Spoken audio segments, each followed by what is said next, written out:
Welcome to sunny Aruba. I'm here in the north, that is the north, and about 5 miles that way is Arundel, the capital, or Orange City. And about 15 miles beyond that is the South American country of Venezuela.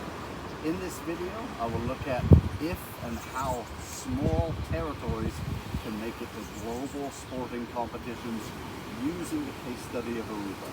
Let's dig into the details.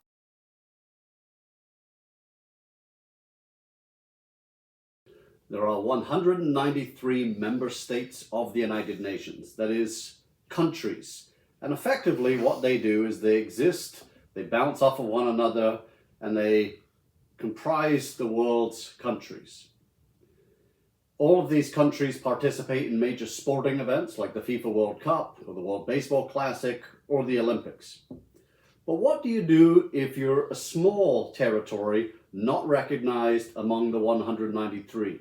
How do you participate in these events?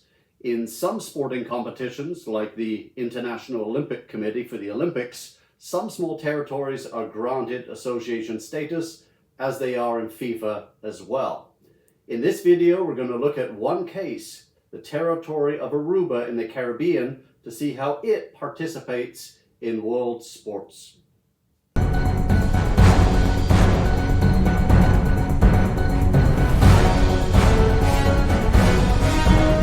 Welcome to the channel, at Glen Duerr, where I, Professor Glen Duerr, a former semi-professional soccer player, look at the intersection of sports, politics, and international relations. As noted in the introduction, we're going to look at the small island of Aruba, and we're going to visit there this video. And as we normally do, we'll look at some of the history, politics, international relations as it plays into sports. Let's talk about Aruba.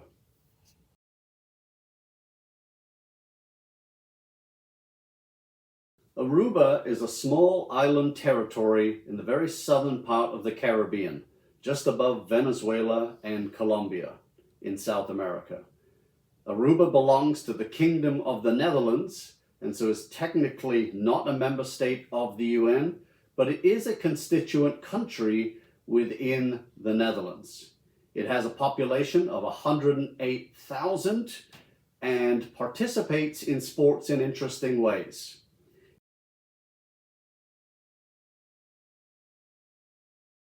For example, Aruba is part of the ABC Islands, Aruba, Bonaire, and Curacao, and they're all member associations of FIFA, so they play against each other in FIFA World Cup qualifying.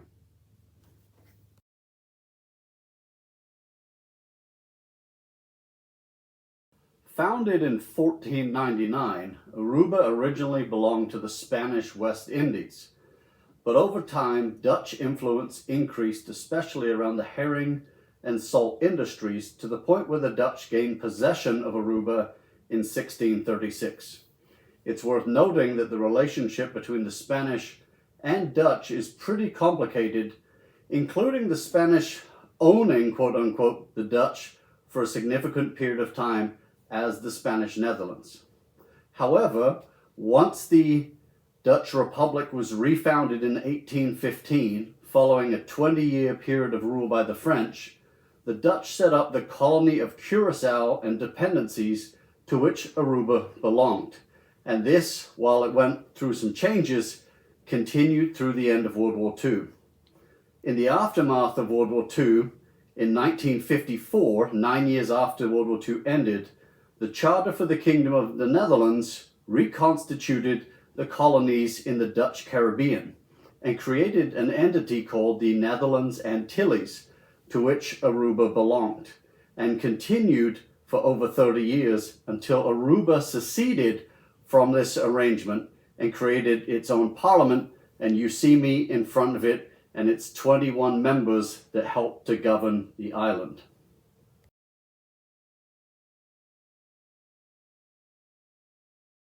This is where it gets interesting, because when Aruba became its own territory, it gained FIFA membership in 1988 and began qualification for the FIFA World Cup. And while it's never made that tournament, it does allow Aruba to compete on a global international stage. Let's look at the standings as we approach the 2026 FIFA World Cup.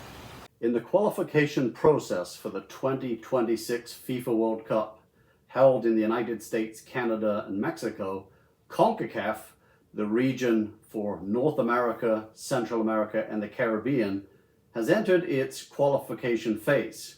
And in the second round, you can see the standings for Aruba. They were drawn into the same group as Curacao, Haiti, St. Lucia, and Barbados.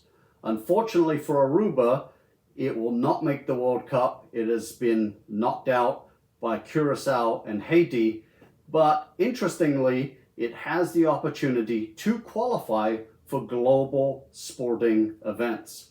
While we were just in Aruba, unfortunately for the Arubans, they lost a major match to Curacao 2-0 in Oranjestad, the capital, and that effectively ended their opportunity.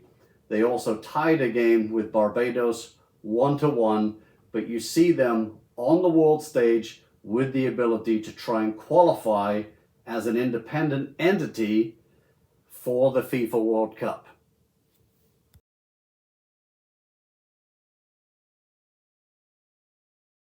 Similarly, Aruba participates in the Olympics as an independent entity as well. As noted in the beginning of the video, there are 193 member states of the United Nations, but 206 national associations in the International Olympic Committee, and Aruba is one. Aruba has participated in every Olympic Games since Seoul in 1988, when the Republic of Korea hosted the Games. And while Aruba has never won a medal, they have participated in a range of competitions, including swimming, judo, and cycling, in which they've been competitive.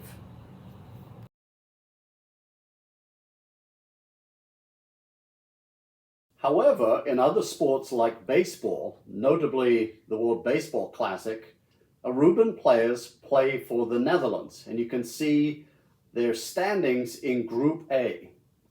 Interestingly, every team in the group finished with a 2-2 record, but due to the tiebreaker process, the Netherlands did not advance to the next round. Two Aruban players, Xander Bogaerts of the San Diego Padres and Chadwick Tromp of the Baltimore Orioles, starred for the team.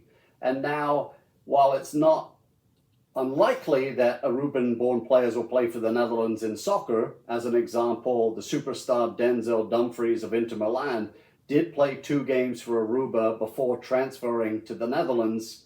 In this case, Aruba does not participate independently, and instead the best players play for the Netherlands.